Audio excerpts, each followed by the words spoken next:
दोस्तों एक समय ऐसा भी था जब पाकिस्तान स्पेस रेस और साइंस में भारत से 2 कदम आगे था। जी हाँ, ये सच है। तो फिर दोस्तों भारत पाकिस्तान से आखिरकार इतना ज्यादा आगे कैसे निकल गया? तो भाई ऐसा मुमकिन हुआ बहुत सारे कारणों से, जिसमें पाकिस्तान की मूर्खता भी शामिल है और भारत की समझ भी। पाकिस्तान की स्पेस एजेंसी फेल होने में और भारत के इसरो को अपने लक्ष्य तक पहुंचने में पाकिस्तान के सेना अध्यक्ष की गलतियां भी शामिल है और भारत के महान वैज्ञानिकों की मेहनत भी। और इन सब की हम डिटेल में चर्चा करेंगे। ये सब कैसे मुमकिन हो पाया, इसकी हम विस्तार से जानकारी आपको इस वीडियो के माध्यम से देंगे। भारत और पाकिस्तान की स्पेस वॉर की वो कहानी जो इतिहास के कम ही पत्तों पर लिखी गई है, जिसके बारे में जानने से पहले आपको हम ये बता देते हैं कि दुनिया में स्पेस वॉर की शुरुआत कैसे हुई। तो दोस्तों साल 1957 में रशिया एक चमत्कार कर देता है। रशिया यानी कि उस वक्त का यूएसएसआर, और ये यूएसएसआर अपना एक सैटेलाइट यानी कि आर्टिफिशियल मून अंतरिक्ष में भेज देता है। और इतना करते ही ये क्या, रशिया का पूरी दुनिया में डंका बज गया कि भाई आपने तो यहाँ वहाँ नहीं लेकिन सीधी अंतरिक्ष में ही गुलेल मार दी। सैटेलाइट का नाम था स्पुतनिक और स्पुतनिक को पूरी दुनिया सलाम ठोकने लगी। एक तरफ रशिया दुनिया की क्लास का मॉनिटर बन चुका था, तो दूसरी तरफ अमेरिका बनते बनते रह गया था। अब दोस्त अगर फेल हो जाए तो दुख होता है, और दोस्त अगर पास हो जाए तो पेट में दर्द होने लगता है। लेकिन दुश्मन अगर अव्वल आ जाए ना, तो दोस्तों क्या क्या हो सकता है ये तो मैं आपको क्या बताऊं, ये तो आपको उस वक्त का कोई अमेरिकन ही बता सकता है।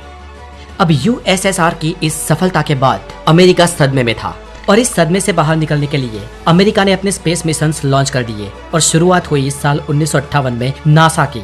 इसके बाद रशिया को दिखा देने के लिए और पूरी दुनिया में स्पेस का जमादार बनने के लिए अमेरिका ने मून पर एस्ट्रोनॉट्स को ही भेज दिया। अब दोस्तों फिर से हम हमारे विषय पर आते हैं और बात करते हैं भारत और पाकिस्तान की स्पेस वॉर की, इसरो और सुपार्को की टक्कर की।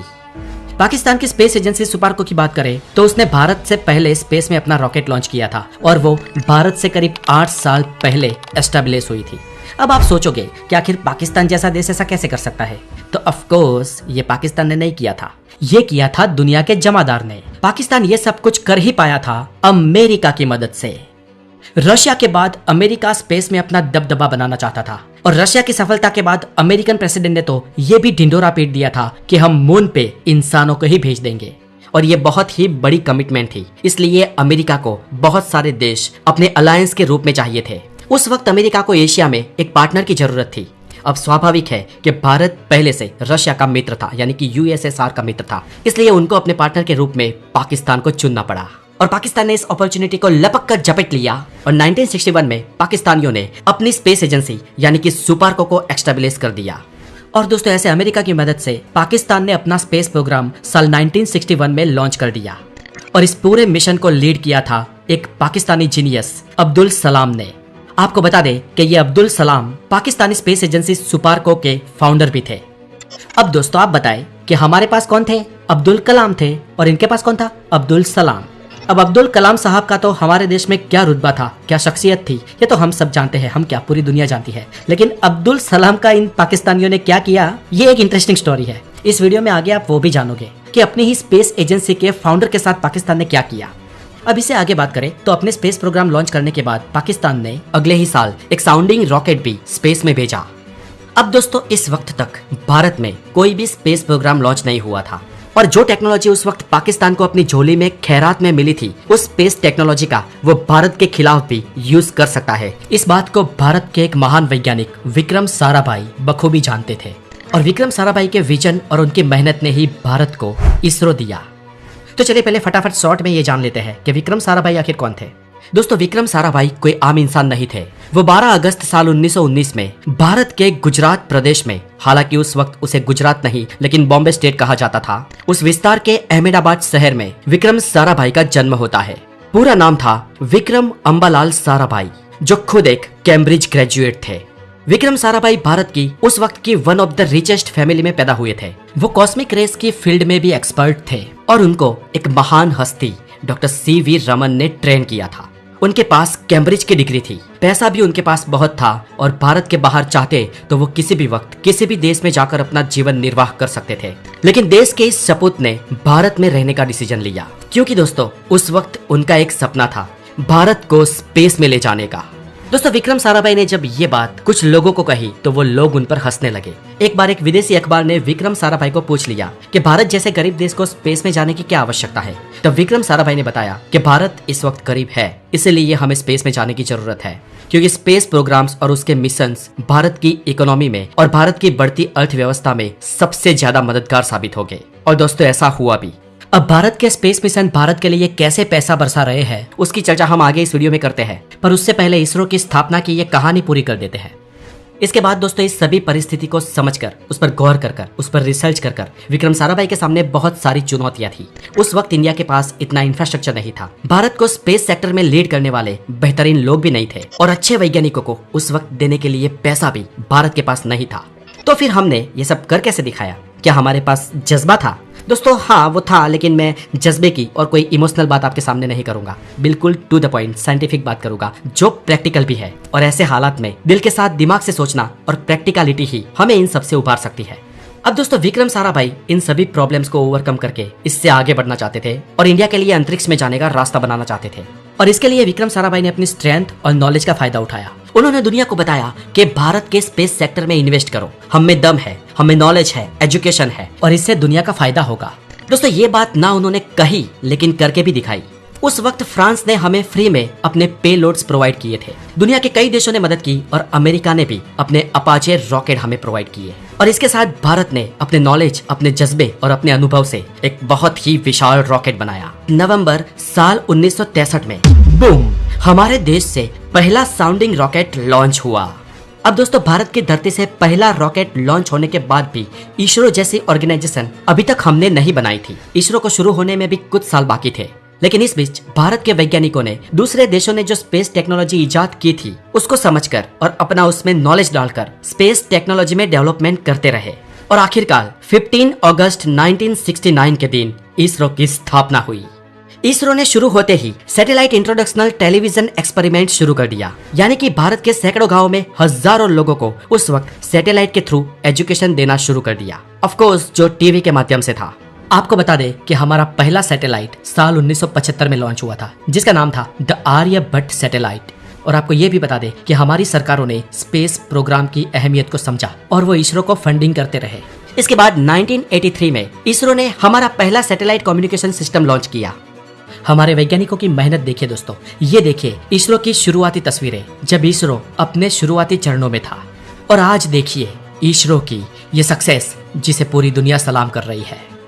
अब दोस्तों आज की बात करें तो हम चांद पर ऑलरेडी जा चुके हैं। हमारा रोवर आज वहां पर घूम रहा है और हम मंगल पर भी जा चुके हैं। वहां के ऑर्बिट में भी हमारा ऑर्बिटर फर्स्ट अटेम्प्ट में पहुंचा है। चंद्रयान 3 की सक्सेस के बाद तो भारत की मानो तकदीर ही बदल गई है। हमारे दरवाजे पर बहुत सारे देश हाथ बांध खड़े हैं। TOI की एक रिपोर्ट के मुताबिक सऊदी अरब, दक्षिण कोरिया और सिंगापुर जैसे देश भारत के और इसरो के साथ मिलकर काम करना चाहते हैं। दोस्तों मानो पैसों का ढेर लग गया है और आज सबसे सस्ते में स्पेस में जाने की जो हमारे पास टेक्नोलॉजी है वो हर कोई देश पाना चाहता है।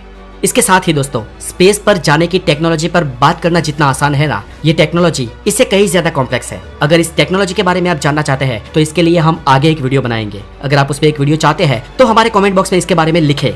लेकिन दोस्तों ये पेचीदी टेक्नोलॉजी का भारत ने अपने आप आविष्कार किया है। हम मंगल और चांद पर तो पहुंच चुके हैं, लेकिन हमारी वीनस और सन पर भी जाने की तैयारियां शुरू हो गई है। हम गगनयान के माध्यम से भविष्य में इंसानों को भी स्पेस में भेजने जा रहे हैं। और दोस्तों इन सब के बीच पाकिस्तान स्पेस रेस में बहुत पीछे छूट चुका है। दोस्तों आज पाकिस्तान के पास अपनी एक सैटेलाइट लॉन्चिंग सिस्टम भी नहीं है, जबकि भारत के रॉकेट्स पूरी दुनिया के सैटेलाइट्स, आपको शायद जानकर हैरानी होगी, लेकिन पूरी दुनिया के देशों के सैटेलाइट्स आज भारत स्पेस में लॉन्च करता है। और ये बहुत सालों से कर रहा है, क्योंकि दोस्तों हमारे पास उन सैटेलाइट्स को सस्ते में लॉन्च करने की टेक्नोलॉजी है। और एक्सपर्ट्स ये बता रहे हैं कि पाकिस्तान कम से कम 2040 से पहले खुद के सैटेलाइट रॉकेट्स नहीं बना पाएगा। और अगर हालात और बिगड़े तो ये टाइम और भी आगे खींच सकता है।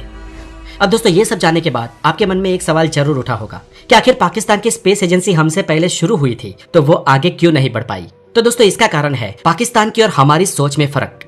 हमारे वैज्ञानिकों ने कंस्ट्रक्टिवली और इंसान के मददगार साबित हो ऐसे इक्विपमेंट्स, ऐसे स्पेस मिशन और ऐसे टेक्नोलॉजी को डेवलप करने में अपना फोकस किया, जबकि पाकिस्तान के वैज्ञानिकों को वेपन इंडस्ट्री में डाल दिया गया। उन्होंने अपने बजट्स भी वेपन्स पे जाया किए।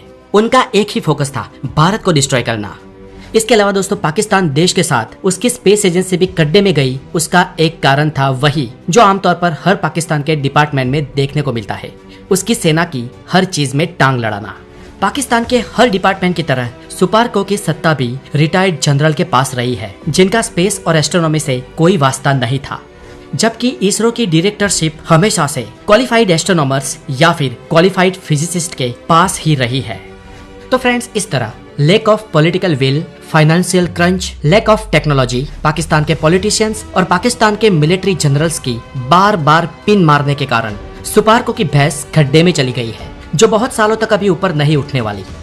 अब दोस्तों और एक किस्सा सुनिए। पाकिस्तान की स्पेस एजेंसी को जिसने खड़ा किया था वो डॉक्टर अब्दुल सलाम, जो पाकिस्तान के बहुत ही उम्दा वैज्ञानिक हुआ करते थे। देखिए उनके साथ पाकिस्तान ने क्या किया। साल 1974 में पाकिस्तान के प्राइम मिनिस्टर जुल्फिकार अली भुट्टो ने एक बिल पास किया था जिसमें अहमदी लोगों को नॉन मुस्लिम डिक्लेयर कर दिया। अब दोस्तों अहमदी एक कम्युनिटी होती है, उस वक्त इस बिल में उनको नॉन मुस्लिम घोषित कर दिया गया। और दोस्तों इस बिल की वजह से, इस लॉ की वजह से डॉक्टर अब्दुल सलाम जैसे व्यक्ति को सुपारको की हेड पोजीशन से निकाल दिया गया। देख लीजिए दोस्तों, जब कोई देश रिलीजन के आधार पर जन्म लेता है और जब उसमें जुनून या कट्टरता होती है तो उस देश का क्या होता है वो आप भी आज के पाकिस्तान के हालात देखकर जान चुके होंगे। दोस्तों इतना समझने के बाद अब आप भी समझ जाइए कि हमारे देश के असली हीरो साइंटिस्ट ही होते हैं।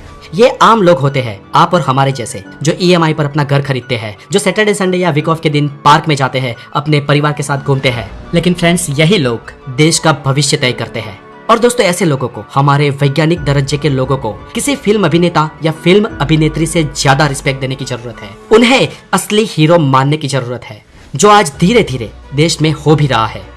और हमारी सरकार को अच्छी से अच्छी सैलरी वैज्ञानिकों को देने की जरूरत है और देश के जवानों को भी, क्योंकि दोस्तों साइंस और टेक्नोलॉजी किसी भी देश का भविष्य, किसी भी देश की इकोनॉमी तय करती है। और इस बात को आप फ्रांस, रसिया या अमेरिका को देखकर समझ सकते हैं।